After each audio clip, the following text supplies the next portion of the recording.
Buenas tardes, mi nombre es Paula Andrea Sánchez y hoy vamos a ver especiación, que es la evolución de una nueva especie. Cuando una población es suficientemente diferente de su especie ancestral, de modo que ya no hay intercambio genético entre ellas, se considera que ocurrió una especiación. Cabe aclarar que la causa de esta es frecuentemente por mecanismos de aislamiento reproductivo. Acá tenemos las presigóticas, que son barreras que evitan la fecundación, y en ellas tenemos el aislamiento temporal, que son especies similares que se reproducen en épocas diferentes, y un ejemplo de estas son especies de moscas de fruta que viven en la misma área geográfica, pero una es sexualmente activa solamente en la tarde y otra pues en la mañana. Pues, y asimismo no es probable que estas se aparen entre sí. Luego tenemos el aislamiento de hábitat, que son especies similares que se reproducen en hábitats diferentes. Un ejemplo de este son las atrapamoscas que viven en la misma área geográfica pero tienen diferentes hábitats. Una se denomina atrapamoscas mínimo, que está presente en bosques, granjas y huertas, y hay otra que se llama atrapamoscas verdoso, que se encuentra en bosques caducifolios y pantanosos. También se puede hacer un ejemplo de aislamiento de hábitat con dos especies de ranas que viven en una misma región geográfica, pero pues una es arborícola y la otra es acuática. Luego tenemos el aislamiento conductual, que hace referencia a especies similares que tienen distintos comportamientos de cortejo. Un ejemplo de este es el ave del paraíso, que elabora un baile alrededor de la hembra y entona un canto específico de cortejo.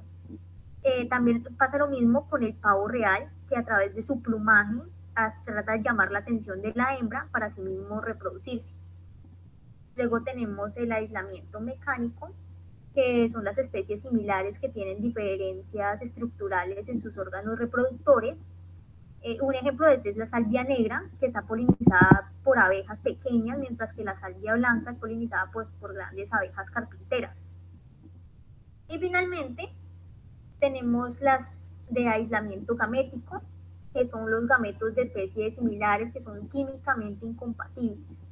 Y un ejemplo de este están en los animales acuáticos como las esponjas, que liberan simultáneamente sus óvulos o espermatozoides en el agua, y la fertilización interespecífica rara vez ocurre porque la superficie del óvulo es compatible solo con la superficie del espermatozoide de la misma especie.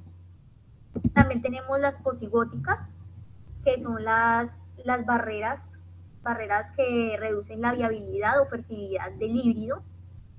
En ella tenemos acá la inviabilidad del híbrido, que es el híbrido interespecífico que muere en etapa temprana de desarrollo embrionario.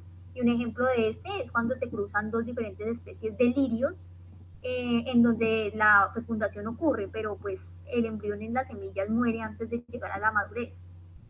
También tenemos la esterilidad del híbrido, que son híbridos interespecíficos que sobreviven hasta la adultez, pero que no pueden reproducirse con éxito.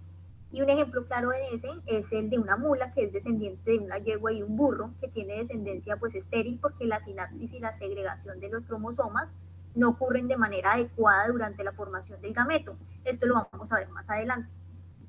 Y acá tenemos finalmente la degradación de los híbridos, que son las descendencias de híbridos interespecíficos incapaces de reproducirse con éxito.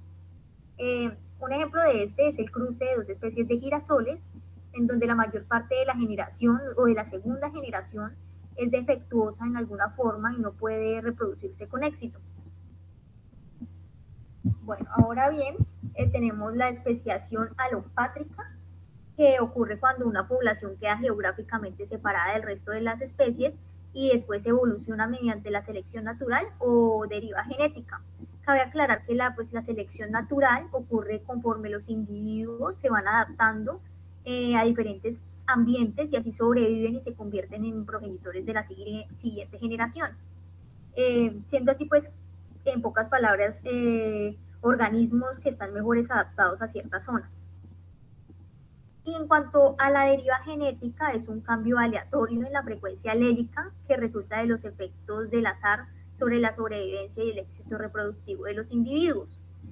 Acá vemos plasmado la población original, y cómo esta crea una barrera geográfica que es básicamente la separación de una especie en dos zonas diferentes, creando el aislamiento reproductivo en donde estas tienen que en cada área reproducirse y creando así pues la especiación, o sea, la evolución de una nueva especie.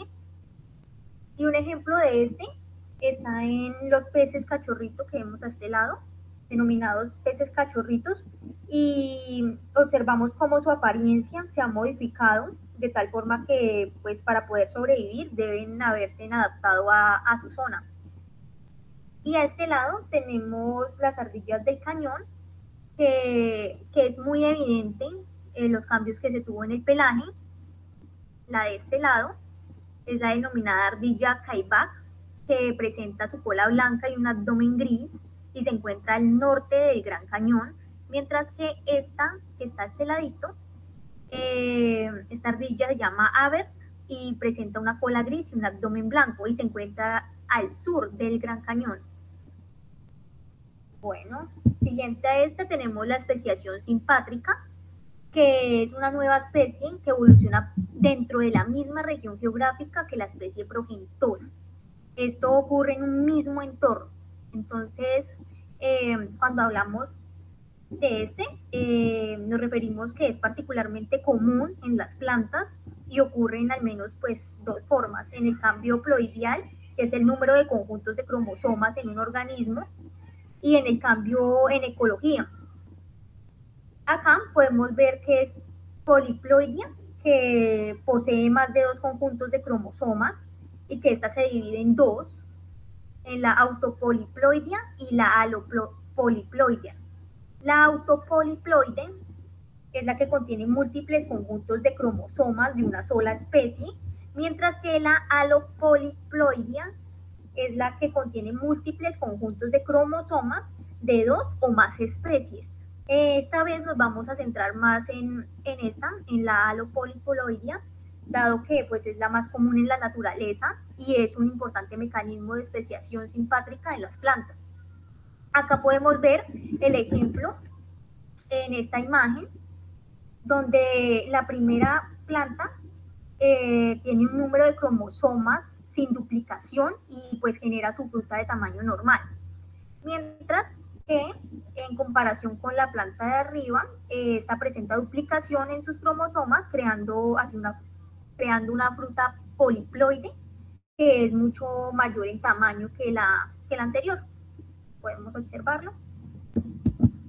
Y llegamos a la especiación simpátrica mediante la alopoliploidia en plantas, en donde, bueno, se basa prácticamente de que dos especies se cruzan exitosamente, como estamos viendo acá, la generación P, que tiene la especie A y la especie B, se puede observar que no tienen los mismos números, o sea, el mismo número de par de cromosomas, pero sin embargo cada una da la mitad de sus cromosomas a los gametos para crear así los llamados híbridos. Y es aquí donde la generación F1 crea la descendencia híbrida interespecífica, que casi siempre pues, es estéril, como se aprecia al lado izquierdo, que pues no hay duplicación de número de cromosomas y por tanto los cromosomas no pueden aparearse o pasan por meiosis errática. Y finalmente pues sus gametos o gametos estériles no es posible la reproducción sexual debido a esto. Ya si los cromosomas se duplican, puede ocurrir una sinapsis, a este lado podemos observar, y segregación de cromosomas adecuados y puede reproducirse grandes gametos viables.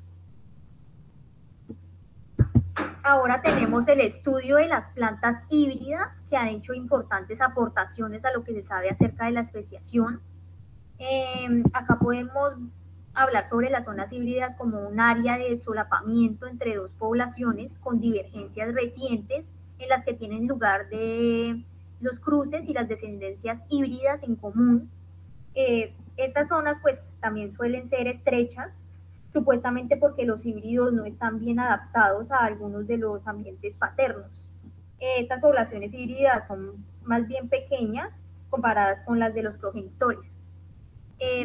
Acá vemos los 3 procesos evolutivos que pueden ocurrir en estas zonas y empecé con los reforzamientos, que es el aumento en el aislamiento reproductivo, que con frecuencia pues ocurre a lo largo del tiempo en zonas híbridas, donde aumenta el número de barreras presigóticas y como resultado se forma cada vez menos híbridos y pues esta zona desaparece gradualmente.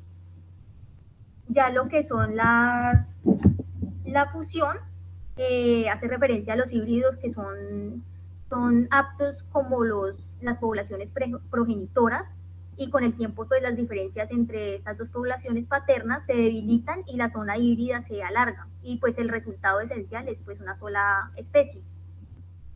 Y cuando hablamos finalmente de estabilidad, estamos hablando de los híbridos que son más aptos que cualquiera de las poblaciones paternas, y la aptitud de los híbridos resulta en una zona híbrida estable.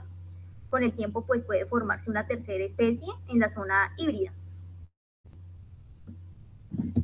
Y acá llegamos a la tasa de cambio evolutivo, que básicamente tiene a este lado el equilibrio puntuado y a este lado el gradualismo filético. En el equilibrio puntuado explica la aparición de una nueva especie en el registro fósil con poca o nula evidencia.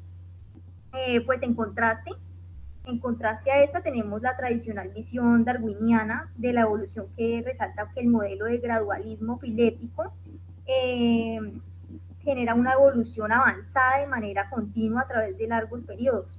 En pocas palabras, quiere decir que a lo largo del tiempo ocurre un lento cambio constante en la especie.